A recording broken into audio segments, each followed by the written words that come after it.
Što znači dopustiti nekome da umre? Što znači biti toliko ranjiv da to možeš dopustiti?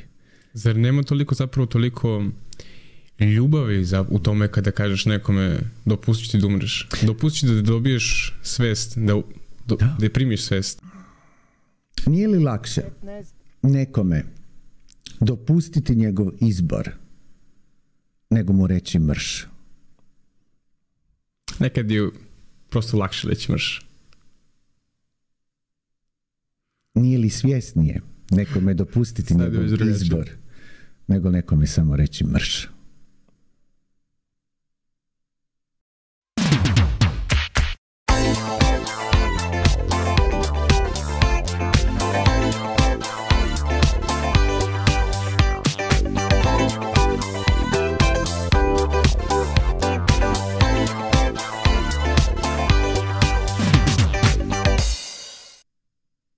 Ćao.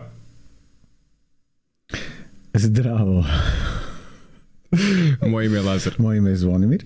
I ovo je naš podcast koji smo nazvali Mrš. Mrš. Tako je. Mrš. Imam jako teško pitanje za tebe.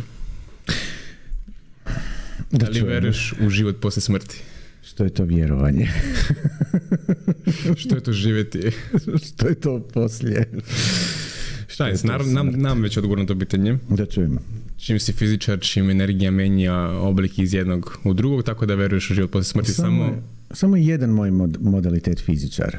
Kako? Samo je jedan moj modalitet fizičar. Zaboravili smo na umjetnike. Nemoj da me reduktuješ, ili tako kaže. Ne, reduciraš samo na fizičara. Limitiraš kako god. Limitiraš, može. Da. Kakav je to život poslije smrti? Da li postoji? Koju on realnosti živimo? A što je smrt? Kada ovo telo prestane da radi. A što je s ostalim tijelima, emocionalnim? Koliko tijela imamo? Pa, koliko hoćeš. A da. Samo je fizičko je samo jedno. Što je s osjećajnim, taktilnim, emocionalnim, spiritualnim ili ne znam ja kojim drugim onda. Zar isto biće? To su tijela. Što znači prestati postojati u ovoj realnosti? To bi onda bilo sljedeće pitanje. I da li je smrt prestanak postojanja? Da. Ajmo opet, ako idemo u linearnost i gledamo ovdje što se zbiva, svi mi smo, vjerujem, imali iskustvo kad nas netko napušta u ovoj realnosti ili kada netko odlazi ili kada netko umre. Na koji način se onda ljudi zapravo ponašaju? Narodne pjesme i običaji nam lijepo kazuju tome. Naricanje je jedna od takvih stvarčica. Recimo onda se neko umre i stvari se događaju u tim naricanjima. Što ću sada ja bez tebe? Jadna li sam ti ga sada ja? I tako dalje. Vidimo da je taj odlazak usmjeren ne na onoga koji odlazi, nego na onoga koji ostaje. I ego onoga koji ostaje, odnosno koji još biva birati u ovoj realnosti. No, smrt je isto koji i sve drugo u ovoj realnosti izbor. Pitanje je li to svjestan ili nesvjestan izbor. Što se događa sa mnom ukoliko biram se približiti smrti? Točki u ovoj realnosti koja je možda točka transfera. Točki koja je možda neki prijelaz, nekome odlazak, nekome završetak. Što se dešava kada se približiš smrti? Pa da, možeš zamisliti da se svjesno ideš približavati toj točki u kojem ideš nešto u čemu si ti definirao da jeste smrt. Kakvu percepciju imaš prema svim ostalim stvarima koje su ti do sada bile bitne, važne i tijekom života i tako dalje? Što si bliže tome stanju? Da li nešto tipa na koji način i koju majicu ćeš obući postaje odjednom bitno ili manje bitno? Da li ideja o tome da li ćeš, ne znam, ići na ovaj koncert ili onaj postaje bitna ili manje bitna? Da li ćeš biti ovo u životu ili ono? Približavanjem smrti zapravo približavamo se svijesti na način da nam sve ono što je bilo bitno postaje možda nebitno ili manje bitno i da zapravo prestajemo prosuđivati sebe. I što je ta točka bliža u prostoru ili čemu mi zapravo govorimo, mijenjamo perspektivu na stvari kojima smo činili značaj. Zar nije to da onda prestajemo da nije to onda da prestajemo da dajemo značaj onda svim stvarima u životu? Da, ako prestajemo davati značaj, onda postajemo svjesni. I onda u tom trenutku zapravo imamo izbor. Ako se vratimo na prethodnih nekoliko epizoda. Da. Smrt može biti naravno opet izvor svjesni ili nesvjesni. Ne? Pa i samo rađenje univerzuma, kao što si pominjao, od te eksplozije i tog praska možda bude kao smrt. Zapravo gledaj šta je kreiralo sve. Može biti ono što smo govorili, da u crnim rupama je toliko slamanje prostora vremena gdje samo vrijeme nestaje zapravo, a započinje u nekoj crvotočini zakrivljenja toga nekog drugog univerzuma kao takvog. Možda je to smrt. Možda je smrt transformacija, možda je smrt nestanak, možda je smrt neki izbor neke iteracije nove, ne? Nov početak. Nov početak, nov kraj, početak i kraj koji su simultani ili nešto zapravo skroz treće, ne? U Einsteinovoj teoriji relativnosti, specijalnoj teoriji relativnosti, on cijeli univerzum, cijeli jedan život, cijelo jedno rađanje svemira i umiranje svemira možemo gledati kao da je, ne znam, struca kruha. Šta znači rađanje i umiranje svemira? Šta znači rađanje i umiranje svemira? Čin rađanja je, recimo, svemira, ono o čemu smo pričali, recimo teorija velikog praska ili koja je... Da li možda se zapravo smrt i rađenje u ovoj realnosti prebaci na koncept cijelog svemira i univerzuma? Može se uvijek analogijom sve. Da, prebaciti. A trajanje može biti u ovisnosti kolika je masa svemira, da li će se prestati širiti, pa će se onda opet početi skupljati i doći u tu točku iz koje je sve krenulo. Pa će to biti nova točka rađanja, ali umiranja ovog prethodnoga. A može se nastaviti širiti dalje i dalje u beskonačnost, a s obzirom da je u svakom središtu galaksije masivna super crna rupa koja proždire cijelu galaksiju, će tijekom vremena proždrijeti sve zvijezde, sve planete, svu nebesku prašinu, pa će se te crne rupe raširiti na toliko da će jednu drugu proždrijeti, pa će možda taj kraj biti nešto drugačiji. Ili će početi one emitirati opet neka druge što smo slušali u nekoj od prethodnih epizoda, to je sad pitanje. Ne? Možda se radi o ciklusima, o velikim pljescima superstrunskih prostora o kojima ćemo tek govoriti u ovom podcastu. Tome se tek radimo. Da. Gledajući specijalnu teoriju relativnosti, i tu je to zanimljivo zakrivljenje vremena i prostora, ako promatram smrt kao štrucu kruha, ne? I onda režem te šnjite, svaka ta određena šnjita je jedan ajmo reći ko frame, prostor vremena. Jedna slika zaleđena u tom prostoru vremenu u kojem su svi dionici te štruce tog dijela svemira koji se rodio i koji će umriti. Ne pa je to neki gepard u trku, ti ja kako ovdje sjedimo i tako dalje. Sljedeća štruca je već sljedeći pomak. Kod imam film, kod imam naredane sličice koje kad se prolaze čine ono što zapravo mi zovemo život. Tu imamo opet onaj famozni projektor koji osvjetljava te sličice. Što je sad to? Je li to svijest? Je li to nešto drugo? Je li to nešto treće? Pustimo za dalje. Mi ovako volimo tu postavljati pitanja i ne davati odgovor jer je pitanje one koje kreira. No, i to tako ide. Rađanje svemira, rađanje zemlje, rađanje nas, mi ne znam, dobivamo diplomu, završavamo školu, idemo na posao, samo nas sahranjuju i tako dalje i tako bliže.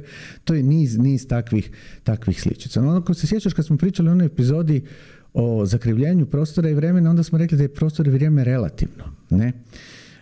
Da imamo različite istine kod onog dvoboja u vlaku o kojem smo govorili, gdje puštamo svjetlost sa pola puta među njih dvojeg da bi jednako stigla. Nije isto da li gledamo iz vagona gdje je dvoboj pod navodnike pravedan ili neko gleda sa ove, kako se zove, željezničke postaje gdje vlak taj prolazi pa će svjetlost ići u susret jednome, a od drugoga pa ćemo reći da je to pod navodnike nepravedno, a istina će biti jedno i drugo.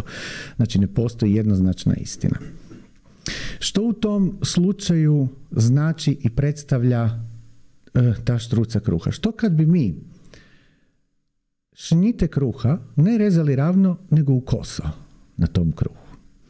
Onda bi zahvatili neke štruce koje su iz perspektive ravnog rezanja nekad bile prošlost, a neke koje će biti budućnost. I onda bi odjednom dobili kose šnjite kruha sa segmentima prošlosti, sadašnjosti i budućnosti iz našeg pogleda linearnosti. Ali ako gledam samo kosu šnjitu, ja imam trenutak prošlosti, sadašnjosti i budućnosti u jednoj šnjiti. Zato kažem da je sve sadašnji trenutak. I da li uopće postoji tek vremena ako su to naredane sličice? Što je ta šnjita više ukoso narezana, to će dalje otići u prošlost i dalje u budućnost, pa ako odrežemo recimo tu našu šnjitu kruha, možda na toj šnjiti imamo tamo, ne znam, Kennedy-a u prošlosti, u budućnosti nekog predsjednika koji se još nije niti rodio. Pričali smo o tome već da percepcija, odnosno point of view, gdje promatraš stvari i donosiš odluku i da gledaš svet, generalno utiče kompletno na celu realnost i ceo stizaj okolnosti.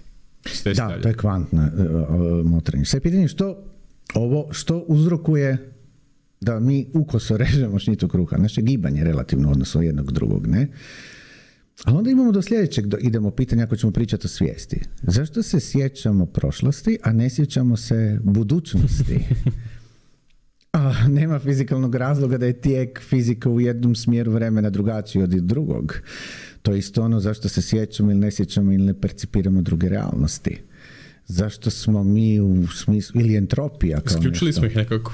Pa nekako smo se linearizirali. Moguće čak i u ovoj realnosti da se izgubiš, na primjer kada gledaš u jednu tačku, da sve okolo što je pored tebe, tvoje oko ne fokusira, prosto ne percipira. I tako također možda pretpostavljeno. Može ako sve damo na oko. Što je s uhom. Na percepciju. Da, što je s nosom, što je s kožom, što je s mozgom, srcem i tako dalje. Ne? Dakle, Einstein kaže da, jedan štrucak kruha je jedna realnost. Što sad ako imam svijet x štruca kruha u kojoj će ova druga biti sve isto, samo ćeš biti ti sa drugom bojom očiju.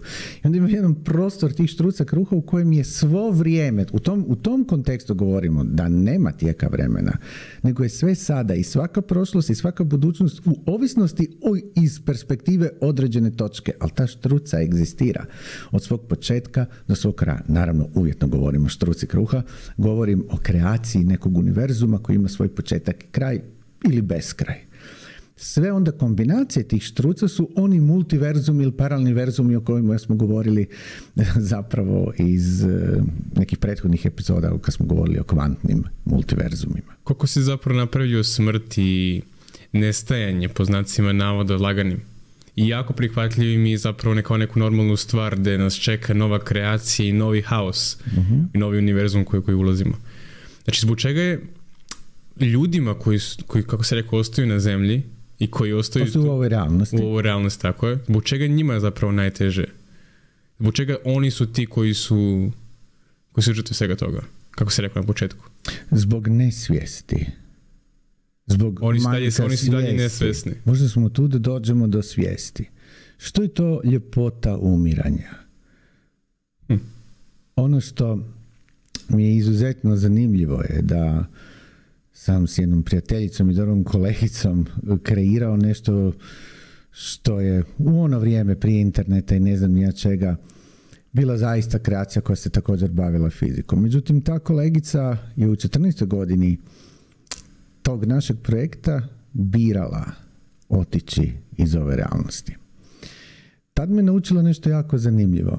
Tko sam ja da se igram Boga i tko sam ja da svojom pomoći idem nekome pomoći da ne umre, ako je taj netko birao umrijeti. Ne možemo spasiti nikoga, kako si rekao. Ne možemo spasiti nikoga. U prvoj epizodi sad dolazimo do tog spašavanja ponovo. Ja nisam ovdje da spašavam. Ja sam ovdje da kreiram prostor mogućnosti. A taj prostor mogućnosti daje i izbor mojoj prijateljici da umre. To je zapravo čuo sam jako moćnu rečenicu gdje kažu da se život dešava ne za mene, ne zbog mene, ne da mi se desilo u životu, nego zapravo život se dešava kroz mene. I sve zapravo što se u životu dešava kroz nas i sve te neke stvari koje nismo nekada bili u kontroli, zapravo je život pričao kroz nas. A što ako se ništa ne dešava? Što ako sve biramo? Sve se bira i sve se kreira. Ništa se ne dešava, ne? I kad prestanemo misliti da se dešava, da nam se nešto događa, da je tu nešto izvana, onda ćemo vidjeti da je svijet u kojem ostajemo nešto potpuno drugačije. Što znači dopustiti nekome da umre? Što znači biti toliko ranjiv da to možeš dopustiti?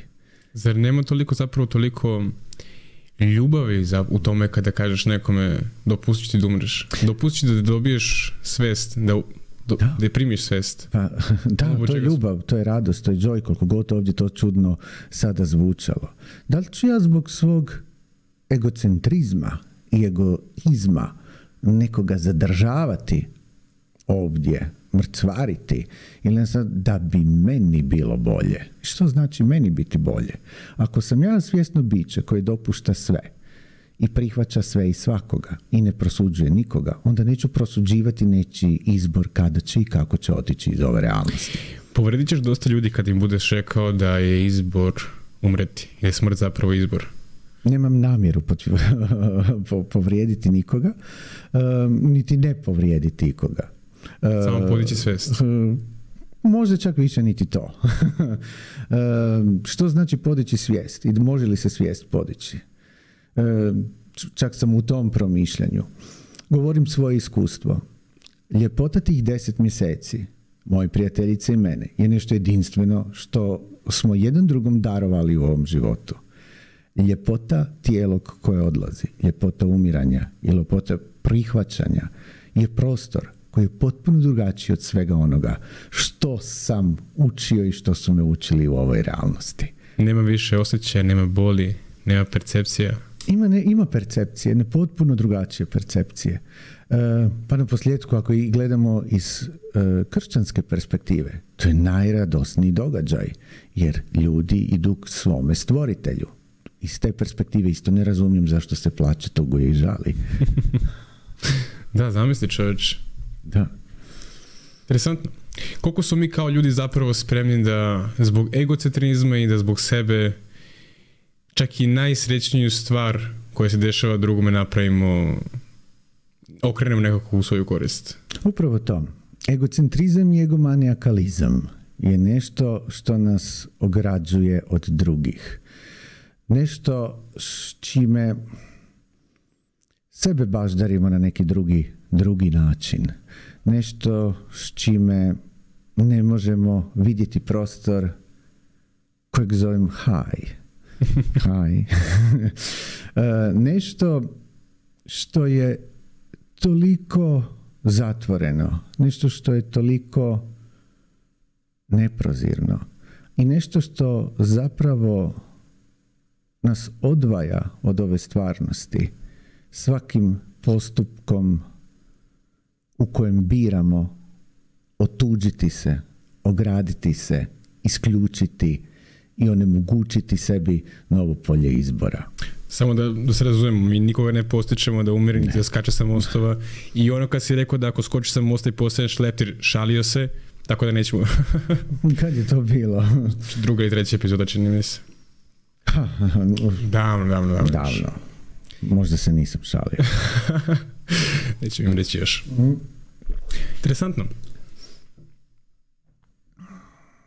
Nije li lakše nekome dopustiti njegov izbor nego mu reći mrš? Nekad je prosto lakše reći mrš. Nije li svjesnije nekome dopustiti njegov izbor nego nekome samo reći mrš?